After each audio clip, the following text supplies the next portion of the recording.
మోకాల నొప్పులకు ఎటువంటి సర్జరీ లేకుండా ఎపియాన్ పెయిన్ క్లినిక్ అందిస్తున్న అత్యాధునిక చికిత్స.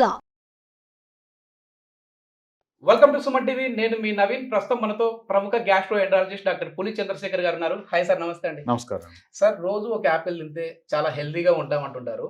కానీ మేము యాపిల్స్ తింటున్నాం, అదేవిధంగా ఇతరత్ర ఫ్రూట్స్ తింటానే ఉన్నాము. ఆయిల్ ఫుడ్ అస్సలు తినట్లేదు.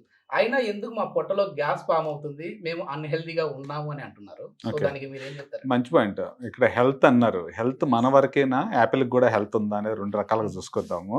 అన్హెల్దీ యాపిల్సా, అన్హెల్తీ హ్యూమన్ బీయింగ్సా, రెండు రకాలుగా చూసుకుంటే పూర్వకాలము మీ గ్రాండ్ పేరెంట్స్ కానీ మా గ్రాండ్ పేరెంట్స్ కానీ 100 ఏళ్ళు వచ్చినా కానీ పళ్ళు కూడా పీకించుకోలేదు.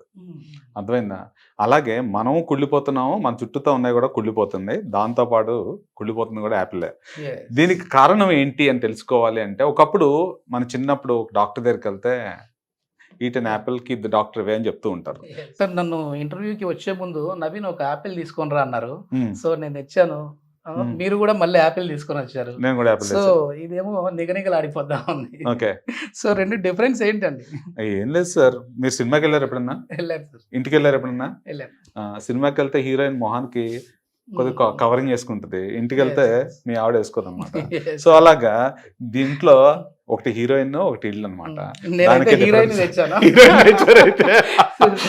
మంచి నిగనిగలు ఆడాలి. ఓకే, హీరోయిన్ కావాలా, మంచి పెళ్ళం కావాలా అన్నట్టు ఉన్నది. నా ఉద్దేశం ప్రకారం మెరిసిని అన్ని బంగారం కాదు అని చెప్తారు చాలా మంది. అలాగే ఈ మెరుపు తీసుకొచ్చారు మీరు. ఈ రెండింటికి డిఫరెన్స్ ఏంటి సార్? అంటే మామూలుగా ఇప్పుడు ఈ షైన్ ఎక్కువ ఉంది, మనం కొనేటప్పుడు కూడా బాగా మంచిగా మెరుస్తుందా లేదా, షైన్లో ఉందా లేదా అనేది తీసుకుంటాము. సో ఎట్లా మనం దీన్ని డిఫర్ చేయాలి? Okay, so first of all నిగనిగలు ఆడితే కొనాలా అనేది పాయింట్ కాదు మనకి. ఇప్పుడు మనకి ఎందుకు అలా చేస్తున్నారంటే, ఇప్పుడు రెండుగా చూసాం. ఒకటి ఏమైనా ప్లెయిన్గా ఉంది, ఒకటి ఏమైనా ఇది నిగనిగలు ఆడుతుంది. దీనికి ఒక కోటింగ్ అనేది వేసాం. ఇందాక నేను మనం అందంగా కనిపించడానికి మనకు ఫౌండేషన్ వేసుకున్నట్టు, ఇట్లాగే ఈ యాపిల్కి ఎందుకు ఫౌండేషన్ వేస్తున్నారు, ఎందుకు జనాలు కొనేవాళ్ళు నిగనిగలాడితే కొంటున్నారా లేకపోతే మంచిగా ఉండాలనేది చూసుకుంటే, ప్రతి పండుకి పెరిషబుల్, నాన్ పెరిషబుల్ అని చెప్తూ ఉంటాం. ఒక మన ఇంట్లో వంట వండుకున్నా కానీ రైస్ 2-3 రోజుల తర్వాత పాడైపోతుంది, దాన్ని ఫ్రిడ్జ్లో పెట్టుకుంటూ ఉంటాము, అన్ని రకాలు చేస్తూ ఉంటాం. అలాగే ఫ్రూట్స్ కూడా ఎక్కడి నుంచో ట్రాన్స్ఫర్ అవుతున్నాయి. మనకి కస్టమర్కి వచ్చేసరికి ఆ టైం వరకు ఉండడం కోసము, దాని యొక్క రూపం ఆపకుండా ఉండడం కోసం చేస్తున్న మార్పుల్లో మనకి క్యాన్సర్ అనేది రావడానికి చేస్తున్నారు. దీంట్లో ఏమవుతుంది అని అంటే, ఇప్పుడు మీకు ఫ్రూట్ చూసారనుకోండి, కట్ చేసినప్పుడు కూడా తొడిమ వదిలేస్తారు. ఇక్కడ చాలా ఫ్రూట్స్ ఏదైతే తొడుము కట్ అయిపోయింది, ఫర్ ఎగ్జాంపుల్ మనకి బనానాస్ ఉన్నాయి ఇంట్లో, అట్టుపళ్ళతో పైన కట్ చేసి పైన అంతా ఆక్సిడైజ్ అయిపోయి నల్లగా అయిపోతుంది అట్టుపండుకి. అదేవిధంగా దీనికి కూడా ఈ తొడుము తీసేస్తే దాంట్లోంచి ఆక్సిజన్ వెళ్ళి లోపల పండు ఆరెంజ్ గా బ్రౌన్ కలర్ లో అయిపోతూ ఉంటుంది.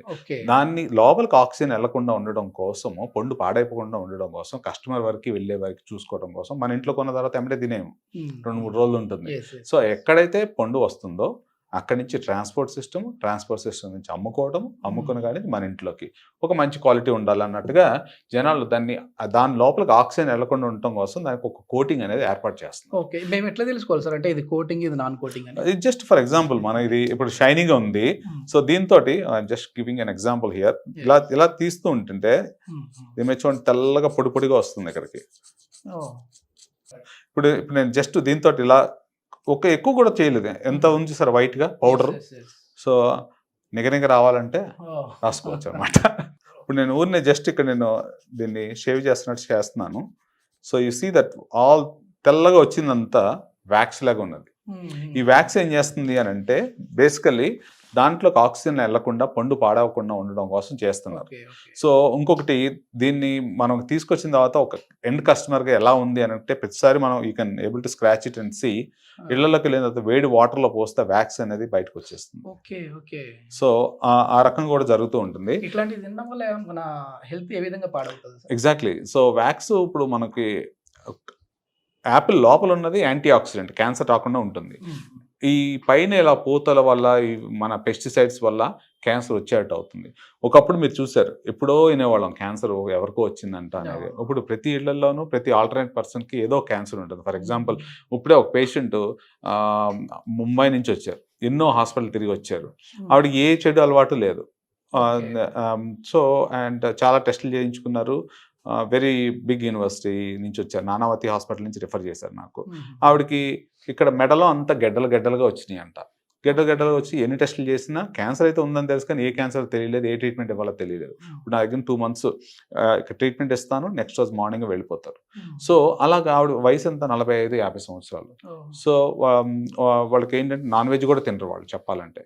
సో ఎందుకు వస్తున్నాయి అని అంటే, for example fruits, family history, ఇలాంటివన్నీ మనకు చుట్టుపక్కల ఉండాలి. ఒక లేడీ ఏ హ్యాబిట్స్ లేని వాళ్ళకు కూడా ఇలాంటి క్యాన్సర్లు వస్తున్నాయి అని అంటే, one of those things are contamination of మనం తీసుకునే ఆహారాన్ని మనం కంటామినేట్ చేసుకుంటున్నాం. ఓకే. మనం హెల్దీగా ఉండాలంటే మరి ఎట్లాంటి ఫుడ్ తీసుకోవాలండి? హెల్దీగా ఉండాలంటే ఫ్రూట్స్ ఇస్ బెస్ట్ సొల్యూషన్. ఎవరికి చెప్పినా కానీ తీసుకోమని చెప్తూ ఉంటాము. ఫర్ ఎగ్జాంపుల్ కానీ నేను ఎప్పుడు ఒక పదం చెప్తూ ఉంటాను. చాలామంది పేషెంట్స్ నన్ను అడుగుతూ ఉంటారు, సార్ ఒక గ్యాస్ ప్రాబ్లము ఎక్కడ తగ్గింది మీ దగ్గర తగ్గుతుందంట అని వస్తాను, ఆయన తగ్గింది మరి నాకు కొద్దిగా ఎక్కువ టైం పడుతుంది ఏంటి సార్ అంటారు. దానికి ఒక చిన్న కథ చెప్తాను మీకు. ఒక టేకు చెట్టు ఉంటుంది. టేకు చెట్టు పడేయడానికి కొట్టేవాడు ఒక గొడ్డలు తీసుకుని వెళ్తుంటాడు. సో టేకు చెట్టు చిన్నగా ఉన్నప్పుడు మనం ఇలా అంటే అయిపోతుంది. అదే పెద్ద చెట్టులో దానికి కావాల్సిన గొడ్డలు కూడా పొద్దునగా ఉండాలి, కొట్టేవాడు కూడా బలంగా ఉండాలి. ఒకసారి కొట్టేవాడు బలంగా లేకపోవచ్చు, యూజ్ చేసే టెక్నాలజీ సరిగ్గా లేకపోవచ్చు, అసలు యాక్చువల్లీ వాళ్ళలోనే ప్రాబ్లం ఉండొచ్చు. అదేవిధంగా మనం తింటున్న ఆహారము ఒక్కొక్క చోట ఒక్కొక్క మార్పు రావటం వల్ల వాళ్ళలో రిస్క్ అనేది పెరుగుతూ ఉంటుంది.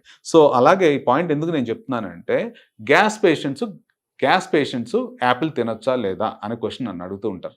సార్ ఏ ఫ్రూట్స్ తినాలి, ఏ ఫ్రూట్ తినకూడదు. సరే అని మొదలు పెట్టంగానే నాకు షుగర్ ఉంది సార్ అంటాడు ఒకడు.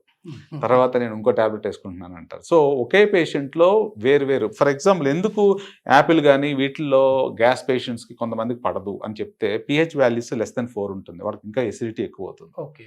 సో అలాగే మన డైజెస్టివ్ సిస్టంలో చూసుకుంటే ఒక్కొక్కరు IBS పేషెంట్స్ ఉంటారు కొంతమందిలో, వాళ్ళల్లో ఏమవుతుంది అంటే కడుపు ఉబ్బరం వస్తుంది. సో అంటే ఒక ఫ్రూట్ అందరికీ పడుతుందని నేను చెప్పలేను. అందు గురించి FODMAP డైట్ అనేది కొత్తగా ఒకటి వచ్చింది.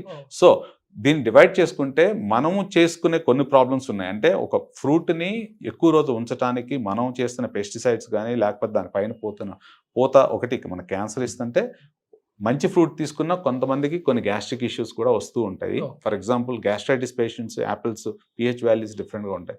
కానీ ఇదంతా పక్కన పెట్టేస్తే, నేను విదేశాల్లో ఉన్నప్పుడు, నేను స్విట్జర్లాండ్ వెళ్ళినప్పుడు అతి గొప్ప యాపిల్ తిన్నా నేను కంపేర్ చేసింది ఏంటంటే కాశ్మీర్ యాపిల్కే.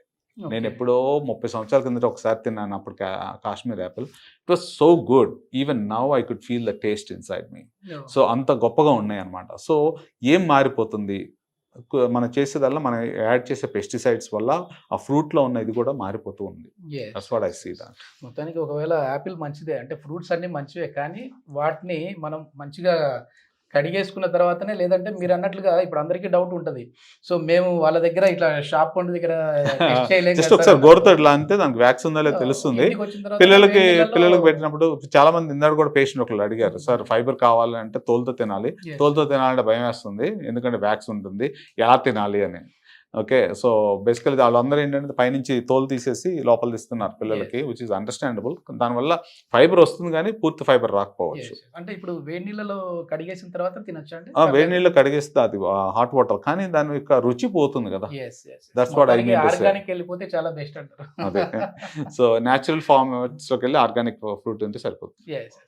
సార్ ఒకవేళ ఈ వ్యాక్స్ కోటెడ్ ఫుడ్స్ మనం తిన్నాం అనుకోండి, మన లార్జ్ ఇంటెస్టైన్ కావచ్చు, స్మాల్ ఇంటెస్టైన్ కావచ్చు, ఎట్లాంటి ప్రాబ్లమ్స్ వస్తాయి? ఓకే. సో బేసికలీ దీంట్లో ఏమున్నది, వ్యాక్స్ చుట్టూతో ఉన్న కార్బన్ మాలిక్యూల్స్ కానీ ఇంకా వేరే పెస్టిసైడ్స్ ఏమైనా ఉంటే పేగు లోపలికి వెళ్ళిన తర్వాత కొన్ని క్యాన్సర్స్ ఫామ్ అవుతుంటాయి. మీరు ఈ మధ్యకాలంలో ఉంటారు, చిన్న పేగు, పెద్ద పేగు క్యాన్సర్, గ్యాస్ట్రిక్ క్యాన్సర్స్ అధికంగా వింటూ ఉన్నాము. కొంతమంది ప్యాంక్రియాటిక్ క్యాన్సర్స్ కూడా ఉంటాయి.